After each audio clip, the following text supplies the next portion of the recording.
All right, friends, let's now talk about the concept of overhand and underhand.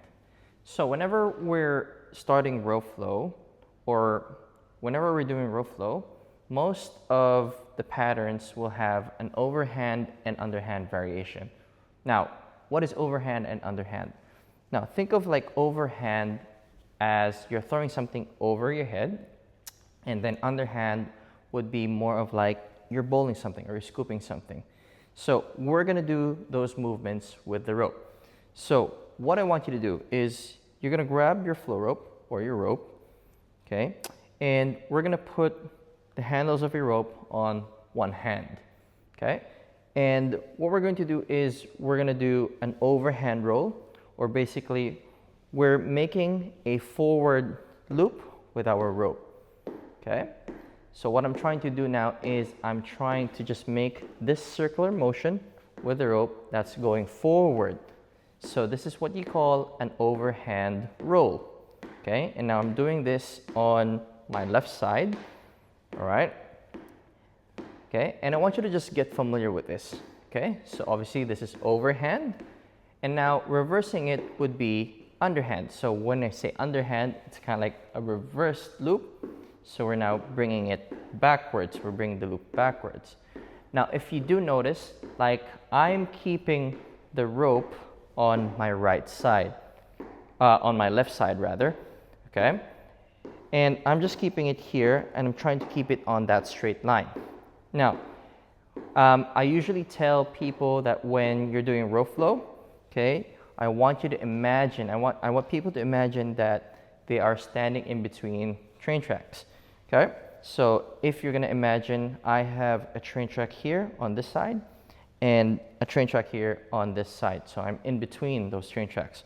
So whenever I'm doing these loops, I'm trying to keep the apex or the tip of my rope just grazing on that train track or whichever train track the rope is in.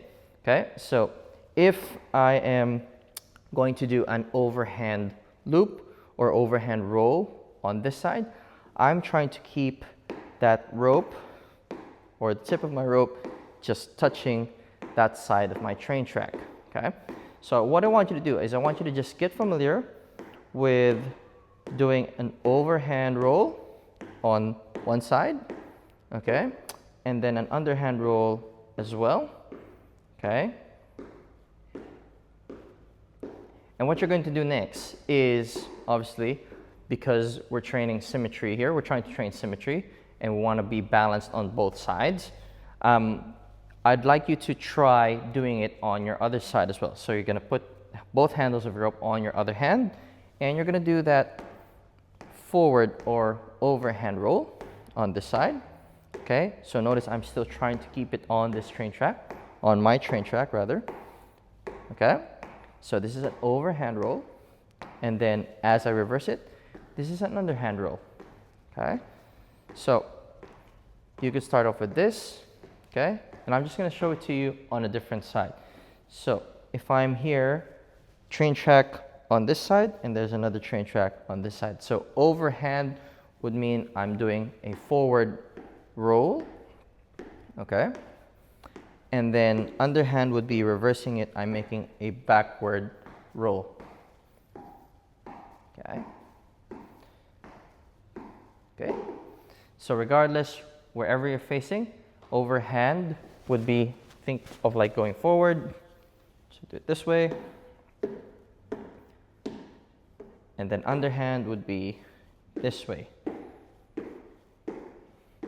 Okay, so regardless, if I do change it on the opposite hand, okay, this is still overhand because I'm going forward, forward circle.